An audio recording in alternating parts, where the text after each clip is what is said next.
chắc là dương cho tập đo media bắt top tại tôn cho mùi nắng ca đã auto reply nóក្នុង page ចឹងតើតោះមួយការដាក់ auto reply នៅក្នុង page ខ្ញុំសូមឲ្យបងប្អូន download កម្មវិធីមួយបាទនេះកម្មវិធីនេះ Meta Business Suite អញ្ចឹងបងប្អូនត្រូវចូលទៅកាន់ Meta Business Suite នេះហើយវានឹងឲ្យបងប្អូន log in ជាមួយនឹង account Facebook របស់បងប្អូនបាទអញ្ចឹងបងប្អូន log in account Facebook ដែលបង្កើត page ឬក៏ជា admin page ទៅបន្ទាប់មកបងប្អូនត្រូវ select page ដែលបងប្អូនចង់ដាក់ auto replyអូខេ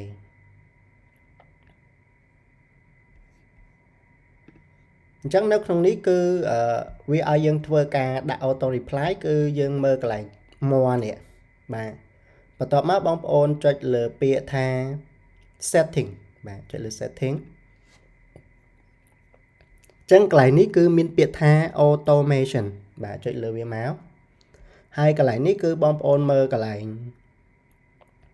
instant reply ខាងលើគេបាទអញ្ចឹងកន្លែងនេះបងប្អូនបើកមកហើយចុច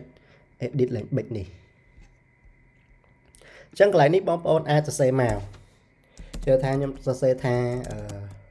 អញ្ចឹងកន្លែងនេះខ្ញុំ copy paste តែម្ដងទៅបាទដោយសារខ្ញុំបានសរសេរហើយកុំឲ្យខាតពេលបាទអញ្ចឹងកន្លែងនេះខ្ញុំដាក់សូមស្វាគមន៍ឈ្មោះអ្នកដែលគាត់ឆាតមកខ្ញុំមកបាទអញ្ចឹងយើងចង់ដាក់ឈ្មោះគេគឺយើងសូមស្វាគមន៍យកកន្លែងនេះ full name of recipient មកបាទ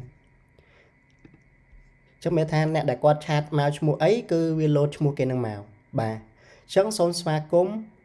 មកកាន់ page បាទ page បើសិនជាយើងចង់ដាក់ឈ្មោះ page យើងបាទយើងចុចលើពាក្យថា add personalization ហើយយកតាក់ទងជាមួយនឹង Facebook page name មកបាទអញ្ចឹងយើង add មកបាទអញ្ចឹងមានថាសូមស្វាគមន៍ឈ្មោះអ្នកដែលគាត់ឆាត់មកកាន់ page របស់យើងនឹងឆ្លើយតបបន្តិចទៀតនេះអញ្ចឹងទៅ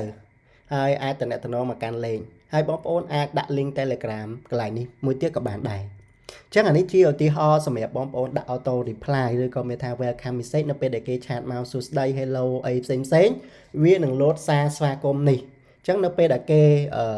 យើងក៏បានតបអីគេអាចតាក់ទងមកកាន់លេខក៏បានឬក៏អ្នកខ្លះគាត់ចូលឆាតមកកាន់ Telegram គាត់អាចចុច link Telegram ចូលមកឆាតយើងក៏បានដែរអញ្ចឹងកន្លែងនេះគ្រាន់តែជាឧទាហរណ៍ទេបងប្អូនចង់ដាក់មិនក៏បានដែរតាក់ទងជាមួយនឹងការដាក់ welcome message ហ្នឹងបាទ